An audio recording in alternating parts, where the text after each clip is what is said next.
Добре дојдовте во темата на неделата на Слободна Европа. Во следниве минути преку нашиот видеоизбор ви го презентираме и светот на Македонија.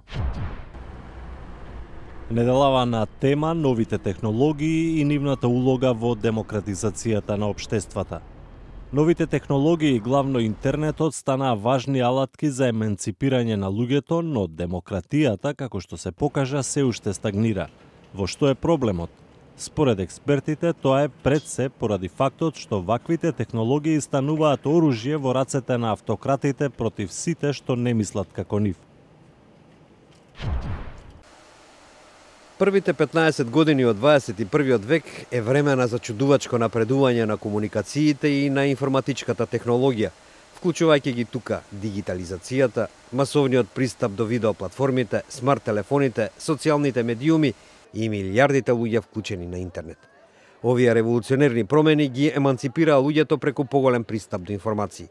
И покрај тоа демократијата, политички систем базиран врз идеја на моќта на поединецот, стагнира во светот. Всушност, денес бројот на демократските земји не е поголем од почетокот на веков. Напротив, повеќето демократи, без оглед дали се оние со постар датум или со понов, се соочуваат со институционални слабости и со пат на довербата во јавност.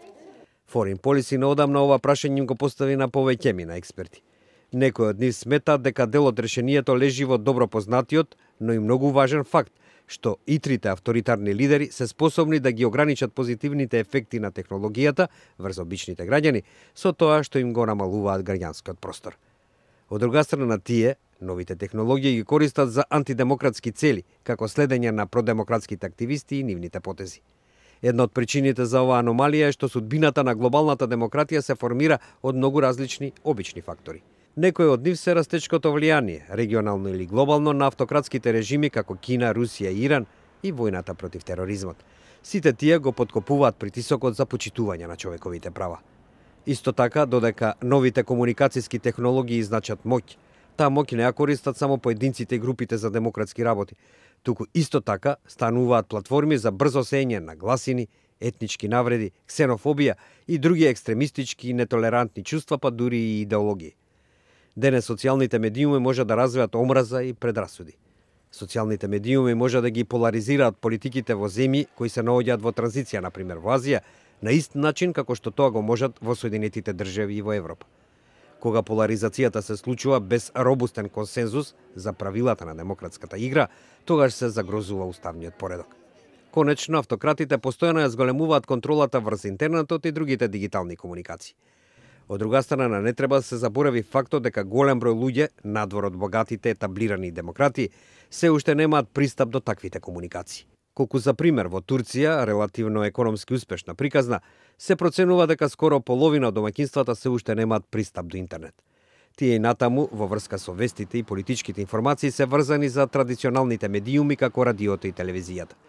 Аналитичарите сметаат дека новите технологии и нивните ефекти врз демократијата се наголемо замокнати откако неколку пати по антивладините протести во Истанбул властите ги затворија YouTube и Twitter.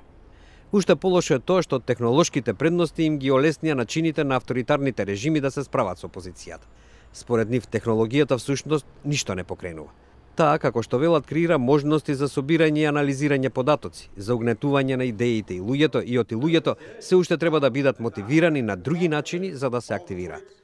Машината за печатење на Гутенберг, гласачката кутија и Твитер се прекрасни иновации за да го покренат демократскиот импулс, но правењето фетиш од нив е своевидна опасност.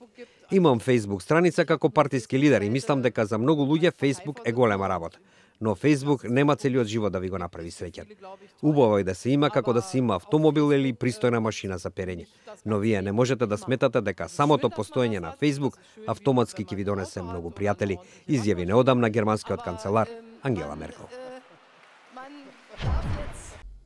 Тоа беше прилогот од студиото во Прага. Нашиот неделен видеоизбор го продолжуваме со информација и реакција на истата тема од Скопје. Се е до луѓето и за која цел тие сакаат да ги користат новите комуникацијски технологии. Според експертите, овие технологии играат голема улога во општества како Македонија, каде што има голем пад на слободата на изразување и каде што луѓето не можат да се информираат преку традиционалните средства. социјалните мрежи врз демократизацијата во општеството? Колку тие придонесуваат за демократизација или може да настанат обратни ефекти од тоа? Многу е тешко да се даде еднозначна оценка, бидејќи како и било која друга човечка технологија, социјалните мрежи може да се користат и за добро и за лошо, тие зависат резултати од луѓето кои што ги користат, а не од самиот медиум. Но она што е важно со социјалните мрежи е дека тие во услови на задушени медиуми, на медиуми кои што не ја вршат својата улога во општеството како чувари на демократијата во најголема мерка, секако има исклучоци.